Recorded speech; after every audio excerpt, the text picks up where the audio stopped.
बच्चों, टीके पाटले हिंदी क्लास में आपका स्वागत है। आज हम मध्यकालीन काव्य मीराबाई के पद के द्वितीय पद्यांश के साथ आपके सामने उपस्थित हैं। तो चलिए हम शुरू करते हैं। द्वितीय पद्यांश को सस्वर वाचन करते हैं, इसके बाद व्याख्या करेंगे। ध्यान देंगे। मैं तो सांवर के रंग रांची, मैं तो सांवर के रंग रांची, साज सिंगार बांधी पग घुंघरू, साज सिंगार बांधी पग घुंघरू, लोक लाज तजी नाची, लोक लाज तजी नाची। मैं तो सांवर के रंग रांची, मैं तो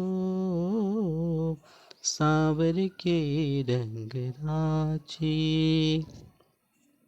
गए कुमति लई साधु संगति, भगत रूप भई साची, गई कुमति लई साधु संगति, भगत रूप भई साची।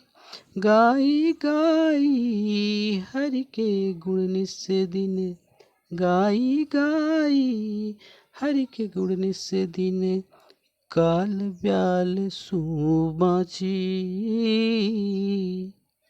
मैं तो सांवर के रंग रांची, मैं तो सांवर के रंग रांची। उन बिन सब जग खारो लागत, और बात सब कांची, उन बिन सब जग खारो लागत, और बात सब कांची।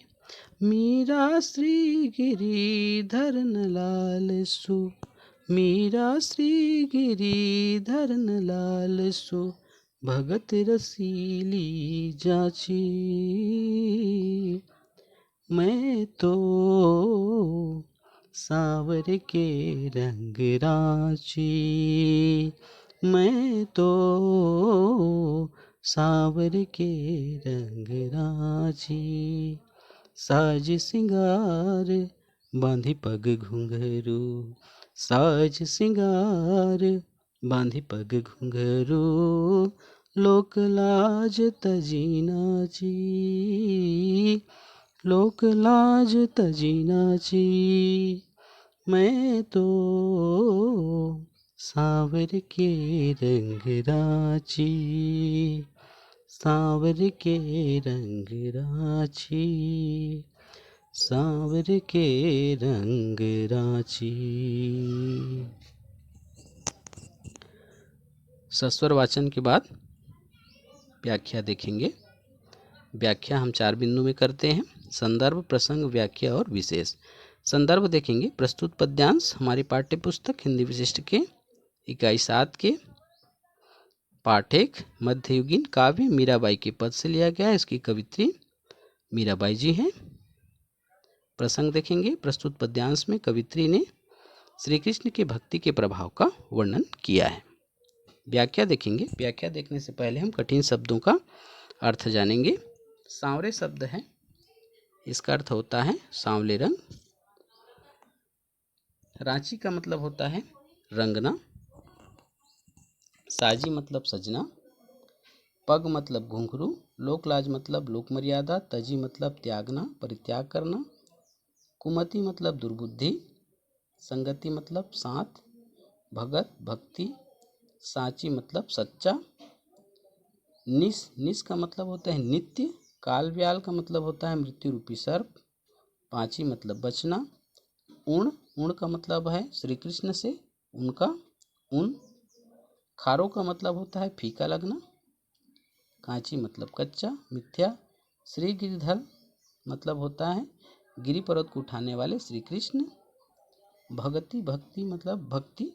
रसीली मतलब आनंद, जांची मतलब जांचना। तो इतने सारे कठिन शब्द हैं जिसका व्याख्या अर्थ मैंने बताया। अब हम व्याख्या देखेंगे, एक एक लाइन करके हम जानेंगे। पहले लाइन हम देखते हैं। मैं तो सांवरे की रंगराची, कवित्री कहती हैं कि मैं श्री कृष्ण की भक्ति में रंग चुकी हूँ। दूसरा लाइन हम जानेंगे। साजे श्रृंगार बंधी पर घुंघरू लोकलाज तजनाची, श्री कृष्ण के भक्ति रूपी श्रृंगार में सज गई हूँ, पैरों में घुंघरू बांध ली है और लोक मर्यादा का त्याग करके मैं श्री कृष्ण की भक्ति में नाचती हूँ। गई कुमति लई साधु की संगति, भगत रूप भई साची, मेरी जो कुमति है, दुर्बुद्धि है, वो समाप्त हो चुका है और मैं सच्चे साधुओं की संगति मैंने ले ली है। भगत रूप में साची, और मैं सच्चे भक्त के रूप में श्री कृष्ण की भक्ति में लीन हो गई। गाई गाई हरि के गुण निस दिन, अब मैं प्रत्येक दिन श्री कृष्ण के गुण गा करके अपने आप को धन्य करती हूँ और काल व्याल सुबाची, और उन्हीं की भक्ति के प्रभाव से मृत्यु रूपी सर्प से आज तक मैं बच के आई हूँ, बची हूँ। उनबिन सब जग खारो लागत, श्री कृष्ण के बिना यह संसार खारा है, मिथ्या है, फीका है, और बात सब कांची, सारे जो बात हैं वो कच्चे हैं, मिथ्या हैं, थोथा हैं। मीरा श्री गिरिधरन लालसू, मीराबाई कहती हैं कि गिरि पर्वत को उठाने वाले श्री कृष्ण की मैं अनन्य भक्त बन चुकी हूँ। उनकी भक्ति में आनंद विभोर होकर के उनके सारे भक्ति को मैंने जांच परख ली है और मैं उनके भक्ति में लीन हो चुकी हूँ। पूर्णतः श्री कृष्ण मेरे जीवन में आसक्त हो गए हैं। विशेष हम देखेंगे तो विशेष में आपका हो जाएगा भाषा सरल, गेय पद, शांत रस है। इस तरीके से पद्यांश का आशा करता हूँ कि आप सबने व्याख्या समझा होगा। अगले पद्यांश के साथ अगले वीडियो में आपसे फिर मुलाकात होगा। तब तक के लिए धन्यवाद।